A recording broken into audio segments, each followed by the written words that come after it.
Hi everyone, welcome to Anita academy. ఇప్పుడే మన channel ఎవరైనా కొత్తగా చూస్తున్నట్లయితే ప్లీజ్ తప్పకుండా సబ్స్క్రైబ్ చేసుకోండి. మీ సపోర్ట్ అనేది నాకు చాలా అవసరం. Please subscribe. ఇక టాపిక్లోకి వెళ్ళినట్లయితే ఈ రోజు మనం పాలిటీ బిట్స్ నంబర్ 35 గురించి తెలుసుకుందాం.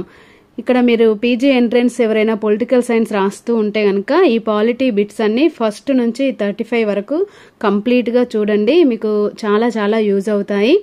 ఇంకా మిగతా వాళ్ళకైతే కాంపిటేటివ్ ఎగ్జామ్స్లలో ఫస్ట్ పేపర్ జిఎస్ పేపర్ ఏదైతే ఉంటుందో దాంట్లో ఈ బిట్స్ అనేది యూజ్ అవ్వడం జరుగుతుంది స్టూడెంట్స్. కాబట్టి ఒక్కసారి జాగ్రత్తగా ప్రాక్టీస్ చేయడానికి ప్రయత్నం చేయండి. ఇందులో మొదటి క్వశ్చన్, ఆర్టికల్ 213 ప్రకారం రాష్ట్ర గవర్నర్కి గల అధికారం ఏంటి అని అడగడం జరిగింది.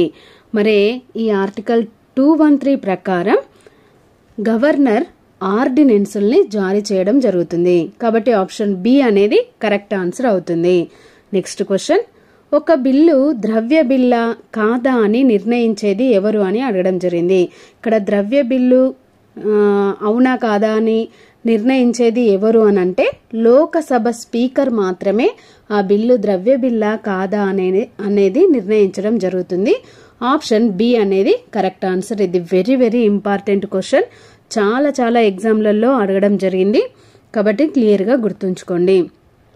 నెక్స్ట్, రాష్ట్రంలో జిల్లా జడ్జిని నియమించేది ఎవరు అని అడగడం జరిగింది.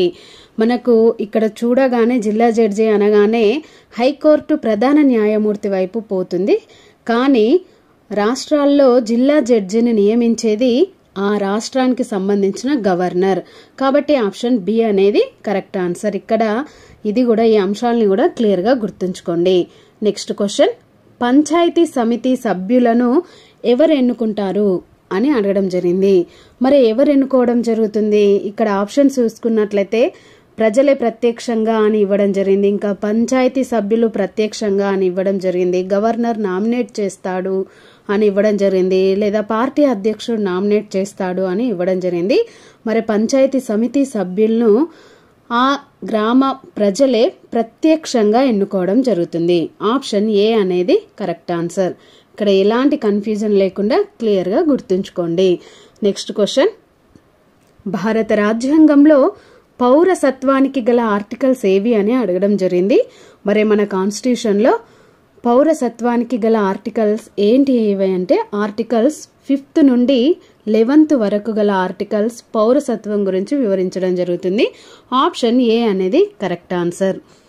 Thank you everyone. ఈ వీడియోను తప్పకుండా లైక్ చేయండి, ఇంకా మీ ఫ్రెండ్స్కి షేర్ చేయండి. అలాగే ఇలాంటి మరిన్ని వీడియోలు చూడడానికి మన ఛానల్ని తప్పకుండా సబ్స్క్రైబ్ చేసుకోండి. Please subscribe. Thank you.